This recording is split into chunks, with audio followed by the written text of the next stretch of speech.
Ron McGee.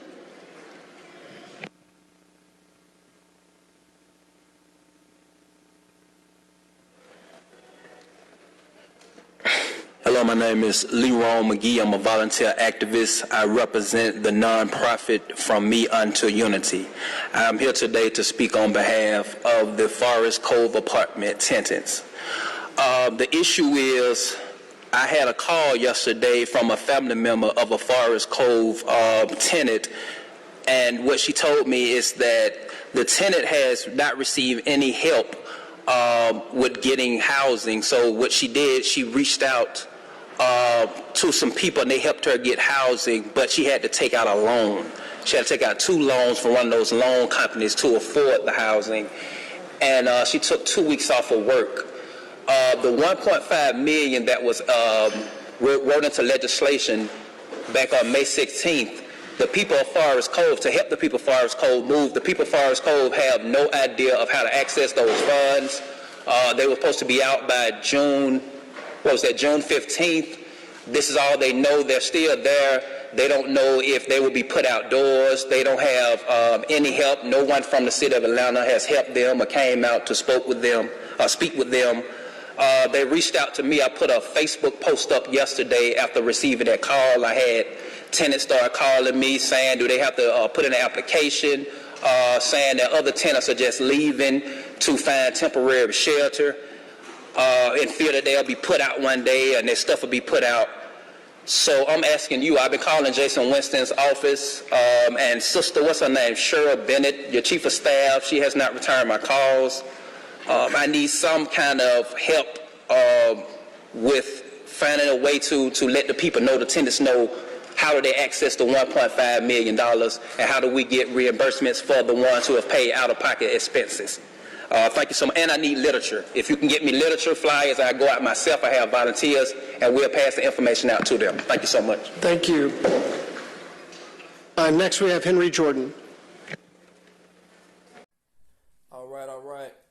So earlier today, I went to City Hall and spoke on behalf of the residents of Forest Cove, the tenants. I received a call yesterday from a sister. I won't say her name because I don't know if she wants her name out there in the public. But she called me yesterday after seeing a post on Facebook, and she told me that she has a family member that's a tenant of Forest Cove. And she said that the city of Atlanta, even though on May 16th, they passed legislation to dedicate $1.5 million of our money, our tax dollars, they put that money aside for the housing aid to move the tenants from Forest Cove apartments, which was formerly Four Seasons. Now, they had to be out. It was a court mandate that they had to be off the premises of those apartments, Forest Cove apartments, on June 15th. That was last month. What was said is that they was going to help them. The development group Millennia and the city of Atlanta and Forest Cove leasing office was going to help the tenants to get apartments, new residents. They supposed to give them 3 different choices. They only moved, it was 212 families, 212 residents. They only moved, to my knowledge, what was put public is 4 families. I haven't heard of any families being moved past the number of 4 families or 4 households being moved and being helped. Now this was from, we're talking about from May to today, only 4 families out of 212. What I hear from the tenants is families have just been leaving because they're in fear of being evicted, put out. They're in fear that one day they would just come shut the apartments down and put them out homeless, and they won't have nowhere to put their belongings and nowhere to go. So no one from the city of Atlanta has reached out to them and told them how to access the funding, the $1.5 million for housing help, for moving aid, moving help. So I went down to City Hall today to the full council meeting. It was supposed to be usually on Monday, but because of the holiday was yesterday, they pushed it to today. So I went down today and I spoke. I asked them You will see the video. As you have seen the video, I'm gonna post a video for this video we're doing now. But what the question was, you will see that I asked them to help me to get the knowledge out to the residents, because the tenants in Forest Cove Apartments have not received any information on this money that has been dedicated to them, just them. So like I said, people are leaving on their own free will. They found their own residence. They're in fear of just being homeless. 212 families in fear of being homeless. I went to the office of the city council member, District 1, Jason Winston. I couldn't get anyone to come out and see me, any staff member from his office, before the full council meeting. I have been calling his chief of staff, which is, what's her name? Cheryl Barnett. That's his chief of staff for District 1, Atlanta District 1 council member. The chief of staff for Cheryl Barnett. Sent her text messages, haven't got any return call. I called her back in May after the legislation was signed, after May 16th. Asked could I get an itemized list of how the people will be helped, and also how do they access those funds. So do they need to put an application in? How would they access these funds to know who need to be helped? What are the guidelines to this funding?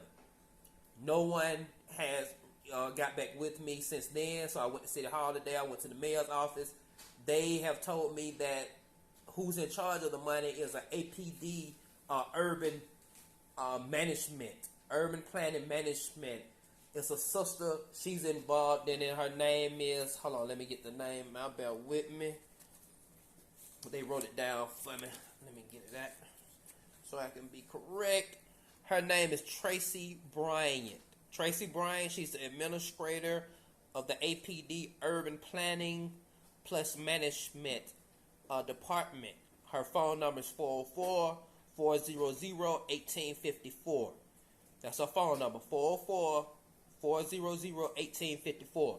She is responsible, is what they're telling me, that she's responsible for everything that's dealing with the program to move the tenants of Forest Cove, the 212 families. Now, here's the issue. APD in a department, and the department that we just mentioned is up under Atlanta. The mayor is the chief executive of the city. The city hall council members are over APD. Anything that's dealing with any department up under the city of Atlanta, the head at top is the council members, and over them is your mayor. So if I go to the mayor, or if you go to the mayor and the city council and you have a problem with APD or watershed or anyone, they are the ones who come and correct everything. It's not just in their hands 100%. This is not happening. They're just pointing the finger saying, well, the reason why they don't have what they need or the information they need to get the funds that have been signed in legislation dedicated to them is because this person has not done it yet. So it does not all fall on this department's shoulder or this person's shoulder. They are still responsible for making sure that we of the residents are being served to the best of the ability, to make sure that our welfare and our safety is first priority. So that's the problem that we're having right now. I'm going to turn it over to my brother. I'm over at my brother's house, Brother Lemuel, which is the CFO. CFO of the nonprofit From Me Unto Unity. You see it on my shirt. I always rock it. Got my medallion on. Activist medallion. I'm going to turn it over to the brother. Y'all bear with me a minute. Make sure I got everything 100. Okay, brother. I'm having a problem accessing my phone. Y'all bear with me. Hold on a minute. On some real foolishness. This is what I'm going to do. Hold on. I'm going to turn it over to my nephew, Red. I'm going to see. How do you feel about that, what we just talked about? Excuse me. Me personally, I feel that we was just talking about how we have my uncle, he created an Atlanta Black governing body, and we can take that and we can do what he doing, but we gotta help him. I feel like we need numbers. You know what I'm saying? It's strength in numbers. But everybody got to be on the same page. We don't have to always agree, but if we on the same page and we got certain how can you say it? Certain like bodies of laws, you know what I'm saying, to live by. Order. You know what I'm saying? A certain way of life. Then people can't. You know what I'm saying? It's gonna always be an agreement to come to a conclusion. We have a mutual agreement for what we need as a people. Right. An overall understanding. Right. And what's more important, what's really important, and what we deserve. is and that's housing, that's good jobs, that's food, you know what I'm saying, access to products that we need, you know what I'm saying, we need loans, better loans, you know what I'm saying, we need a lot of stuff to help us as a unit, and I feel like it take everybody's hand though, you know what I'm saying, it ain't gonna change unless you put your hand in it, like, you can't hate on somebody who trying to do it, like, that's the problem. We got too much self-hate, and that self-hate, it started to like get on, that energy gets on other people too, you know what I'm saying? That's not good. We need to focus on the eyes on the prize, goddamn. Keep the eyes on the prize, which is let's get better housing for people. Let's help these people out, you know what I'm saying? And look at what's gonna come out at the end, something good. Now do something a little different from Taz, but explain to them, if you feel comfortable, what your street background is and how you came to be, how you're working now, right? And what you have grown, right? Like it's always a perception on people who, I'm gonna call it people in clans. You know what I'm saying? Gang. We can say that. People in gangs. They call it gangs. You know what I'm saying? People always think that since he got a flag, he's not intelligent. He don't know anything. He just a person outside trying to get into trouble. And that's not true, you know what I'm saying? Most of us, we didn't have fathers, so we look for that in order to have a sense of dignity, you know what I'm saying? Something to belong to. You feel me? And other people don't understand it because, you know what I'm saying, they might have had a father. They didn't need that. Their father was there, and he made sure they didn't join that. Because, to be honest with you, I feel like you shouldn't gang bang. You can be in the gang and no gang bang. You can do it. You know what I'm saying? I've seen it plenty of times. You can be on positive energy. That's it. You know what I'm saying? That's all it is.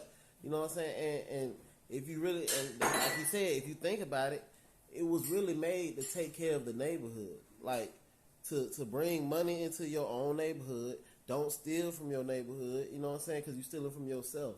You know what I'm saying? And fight against police honestly, brutality. right? My big homie told me, look, we want you to go to school. If you don't go to school, you're gonna be out. You want to choose the bad way, we can show you that too, but do it the right way so it'll benefit you and your neighborhood. Cause that's your purpose. Your purpose is to take care of the community. You know what I'm saying? That's supposed to be your eye. That's supposed to be what you live for. If you're not living to take care of yourself and your people, it's like what you just gonna die for nothing. You know what I'm saying? In my opinion, I'd rather stand for some, like my uncle say, stand for some, fall for nothing. You know what I'm saying? Literally, like fall for anything. Literally, like me personally, like gangs help me become the man I am. Like they showed me tough love. They showed me good love. Now I ain't gonna lie, you got corrupt people in gangs, yes. But you got corrupt people everywhere. Like, you got corrupt people in churches. You got corrupt people in the politics. You know what I'm saying? You got corrupt people everywhere. That ain't got nothing to do with the gang. The gang is for to be honest with you, a brotherhood. It can be a sisterhood, but it was meant to be a brotherhood. You know what I'm saying? And it's meant to show you to never be afraid.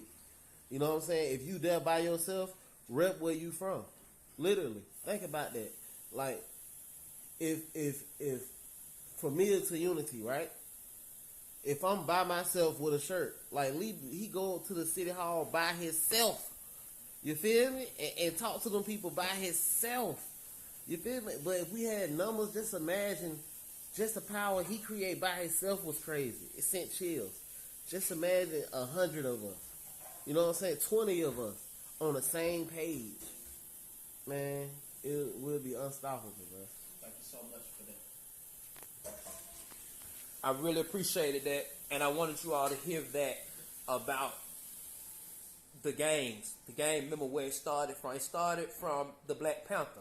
It started from actually Malcolm X influencing Howard P. Newton and the original members of the Black Panther to incorporate after his assassination.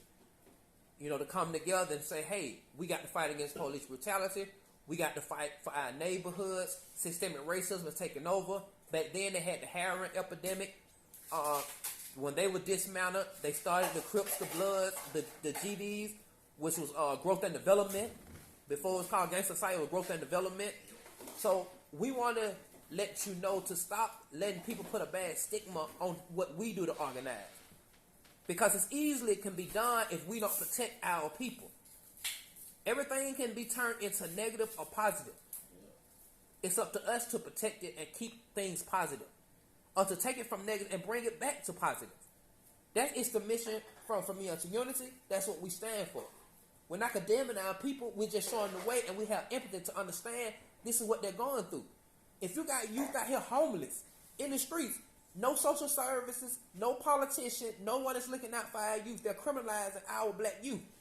Putting legislation saying if 3 or more gather, then they're a gang, and we're going to charge them on a petty crime with a higher sentence because 3 or more will gather. We allow that. We are responsible for taking care of our youth.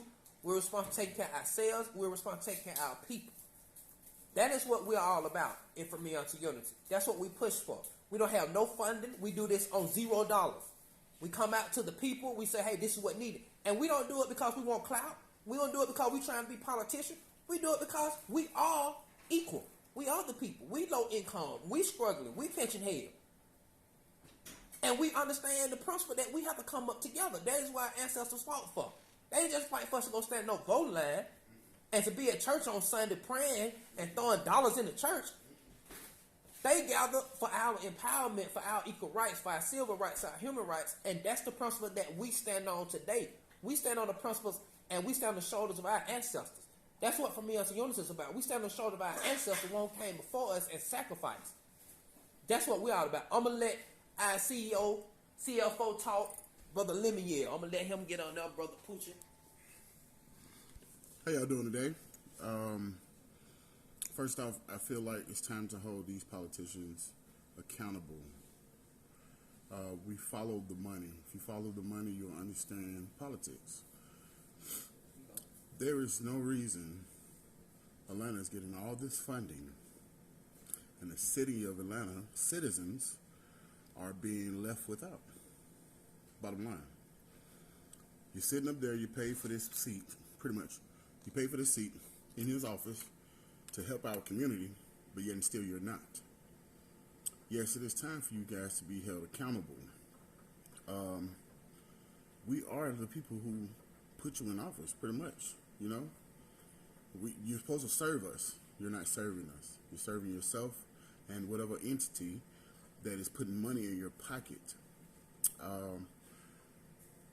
If the people of Atlanta understand this, if the people of Atlanta can get together, especially my people from my neighborhood. You know, my neighborhood I'm from the west side. There you go. I'm from the west side. West side is known for sticking together. Yeah, it's going to be crime here. It's going to be crime there. It's going to be everything. You can't stop that.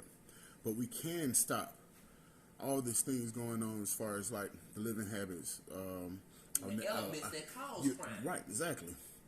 Education, you know, housing. There's nothing for the children to do.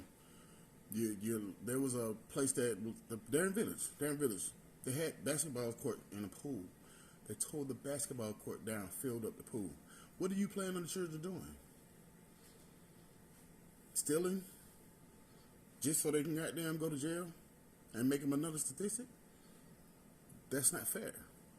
That's how you treat your society, your people in your society. Then you're gonna always have problems. Period. Say first you take away their education, you take away their food, you take away their housing, you take away their parents, and then you call them criminal, and then you lock them up and lock them away. Doesn't make sense to me. This is a habit that has been perpetuating for so long. Somebody has to stop it. And that's what we're here for. We're here to stop these things from happening because our people are just dying off, going to jail, losing. You have generations of families that are losing their homes because of politicians. They've grown, they've bared children upon children and grandchildren in these homes, and all of a sudden they're gone. Paid for, but gone. It doesn't make sense. It doesn't make any sense. So I'm going to personally ask anybody who's who hears this and want to help in this process, because we need all the help that we can. We're a nonprofit. We don't ask for money. We don't take any money. But we need as much possible help as possible, because the fight is going to start with us. It's going to start with us, and it's going to end with us. But it has to start somewhere. I'm going to give you back over to my CEO. There you go, there you go, there you have it. I'm not going to hold you long. We just want to get the message out. We want to stay connected with the people. We want to educate the people. We need workshops. That's what we're working on. We're working on doing campaigns. We're working on doing workshops. Like I said, we're a volunteer. Like Brother Poocher said, we ain't asking for no money. We ain't out here begging for nothing. We need it, but we ain't out here begging for it. We working for it. We getting out here. We volunteering. We investing. This is an investment. What we do activism. When we go out here and boots on the ground with the people, this is an investment. We don't look at it as just free charity work. Our nonprofit is not even, we don't view it as a charity. We got a 501c3, which is a charitable organization, but we don't view it as a charity. We view it as an investment in us to restore our village, our community. That's what we're about. What was taken from us, taken from our ancestors, we want to bring that back. That's what we need. So thank you for listening.